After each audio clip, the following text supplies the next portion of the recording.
Good morning, ladies and gentlemen. This is Mac from Cryptstar, and today I'm going to cover all of the latest, greatest Everscale news.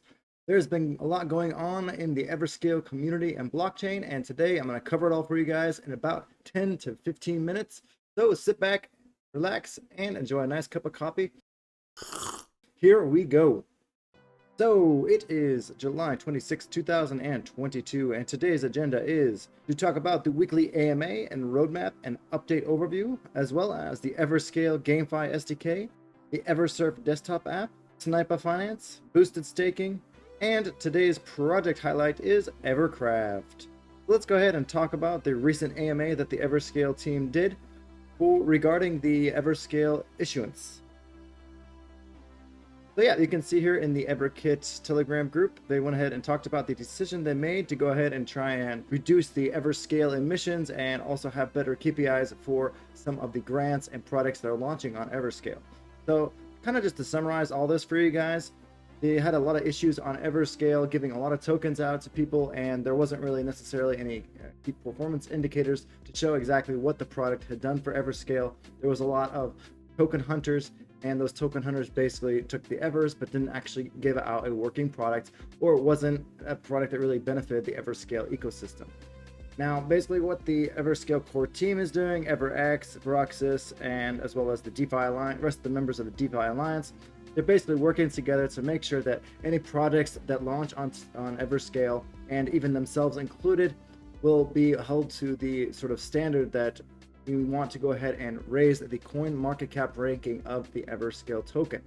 So rather than giving away tons of tokens, they want to make sure that the tokens are given to projects that are actually doing a really good job and working to increase the sort of price of the Everscale token itself. That doesn't really say that in here, but that's kind of the summary of what they're talking about here.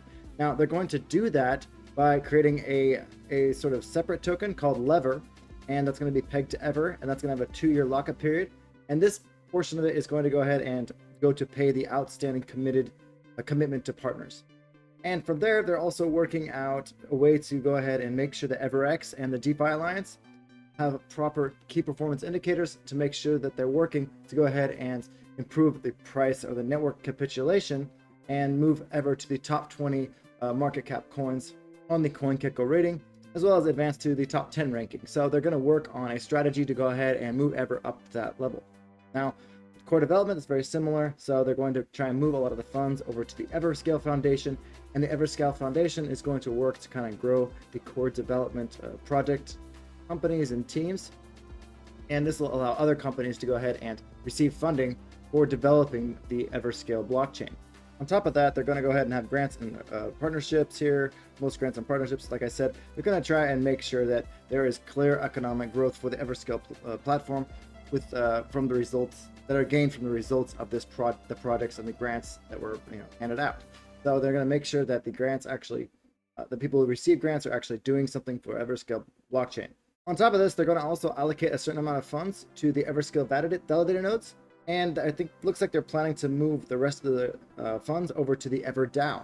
So this will decrease the issuance possibly for the validator nodes, and it'll allow the issuance to be at different levels. So they can reduce the block emissions, or they can increase the block emissions depending on what the EverDAO decides to do. So this is all very bullish for Everskill. I think it's a great time to pick it up.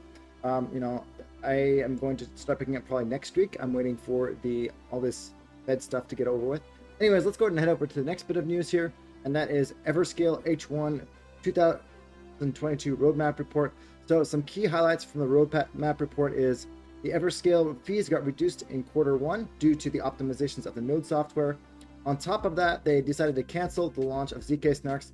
Kind of too bad, but I think it makes sense because Everscale is aiming for a Binance listing, and it'll be much easier to get that if they do not have ZK Snarks and privacy in their roadmap, because a lot of governments don't seem to like it, and a lot of the regulators don't seem to like the privacy chains. So they're going to go ahead and push that back on the roadmap and take it off the roadmap from now. Besides that, lending borrowing platform is ready. However, we're waiting for it to be updated to version 2.0 before we can go ahead and use it. Right now, there is still some security issues, it looks like. So it's working, but I'm not going to use it yet personally. Cardano Dex is also up and running. It's called DexAda. And a really nice piece of news here is the NFT SDK tools are ready and can be used by Everscale developers. Now this will make it much easier for Everscale artists to go ahead and launch their NFT launches on the Everscale blockchain. It'll also make Gamefi much more plausible on the Everscale blockchain. Now, besides that, in Q2, they're talking about basically the whole Everscale blockchain itself, migrating to the new soft majority fault tolerance SMFT, as well as the REMP ticketing system, I believe is what this is. So basically what this is going to do, the SMFT is going to make Everscale more secure. It prevents single shards from being attacked.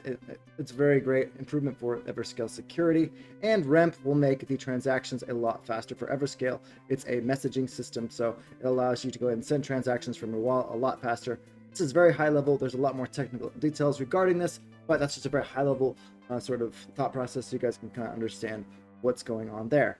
Now let's go ahead and jump into the next piece of news, which is Everscale's Gamefi and Metaverse SDK. Tokenize your in-game economy. So blockchain NFT usage in games is becoming more and more common, and new metaverses are emerging every day, and this is going to be a very strong trend in tomorrow's world. So Everscale is prepared for such a future, as its first GameFi releases are just around the corner. To understand what GameFi really is, it's basically like you have a game like, I guess, RuneScape, and you can see here, in reality, you can actually buy RuneScape in-game currency with dollars here, and then you can earn it, you can buy it from this Obadiah's guy who has a verified account, and it doesn't look like a scammer. But there's actually a lot of scammers on these kind of websites, and even though you purchase the in-game currency, you actually don't receive it in the game itself. By moving this onto the blockchain, making it into NFTs, non-fungible tokens, it greatly increases the trust and the security of doing these transactions for GameFi platforms. So for RuneScape, for example, they could put an Everscale SDK and basically put an Everscale plugin, and then they could basically sell and buy RuneScape NFTs without having to worry about the opposite party scamming you or whatever. So for pay to play, it's a very, very big needed improvement. But what if each resource and currency on the server is an NFT or fungible token? A player would be able to craft a weapon or piece of armor and send it to anyone on the server or on an external trading platform. So that's pretty cool. I'm very excited for this. A lot of, I think, products will move to Everscale because the TPS is so high, and they have some great wallets for Everscale. So looking forward to seeing the developments for the GameFi SDK. Now let's go ahead and talk about EverSurf Desktop. So EverSurf has recently launched their desktop application, so you can download it for Mac, for Windows, or for Linux. It basically improves the security of the EverSurf application itself. This is the biggest reason for moving it from being a web plugin to being an actual application. It actually greatly increases the security of your private keys on the EverSurf application. So this is very exciting. And to go along with this, they also added boosted staking for a limited time. I'm going to talk about that in a few minutes here. Let's go ahead and talk about the Snipa Finance. This is one of my favorite tools on Everscale. Basically, it's a portfolio viewer, portfolio tracker for all of your tokens on Everscale.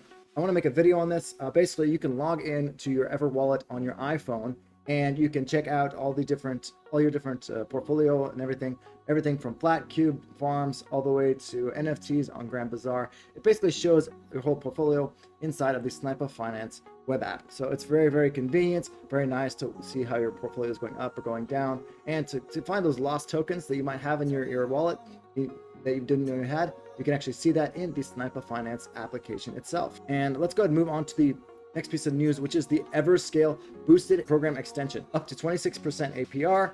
This is really cool. You can do this with the EverSurf application. It's pretty easy. It's just kind of a follow the command, and then you press stake, and you get 26%. Now, this is locked in different tiers. So if you check out the tiers here, it looks like the 12-month lock, you get a 4% boost, and you get a 14.5% boost with a 48-month lock period. And this is for the sort of native Everscale token itself. You can purchase those Ever tokens, stake them right now, and get this really, really awesome APR in Ever tokens. And this kind of goes along to keep the Everscale TVL up, which raises the coin market cap ranking, which also increases the Everscale publicity. People buy Everscale tokens, they put it in this program, they get great APR for 4 years while they're waiting for the team to go ahead and build and waiting for the community to grow. And the output is pretty good, 26% APR. That's really exciting. I know I'll be jumping in that probably next week as well. Let's cover our last topic of discussion today.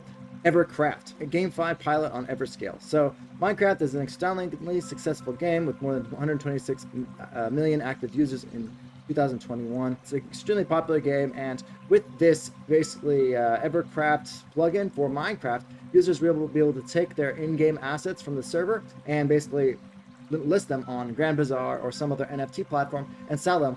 Much like this RuneScape gold I was telling you about earlier, you'll be able to purchase in-game Minecraft gold and resources and items all in Ever tokens, or whatever token they decide to launch for the server that's basically using this Evercraft plugin. So some of the additional things that are coming that are planned for Evercraft: decentralized identity integration, cross-server play, cross-server asset transfers, conversion back and forth of in-game paintings and sculptures to NFTs, NFT auctions, flat cube integration, so that's really cool, flat cube integration straight from your iPhone, and services for businesses. So this is all very, very exciting news for Everscale. There's a lot of crazy updates. I try to jam it all into a 10-minute video for guys. If you guys like this video, make sure to smash that thumbs up button and the subscribe button below. And I will see you guys all next in my Everscale updates and my DeFi videos. Peace out, guys, and have an awesome day. Thank you for viewing.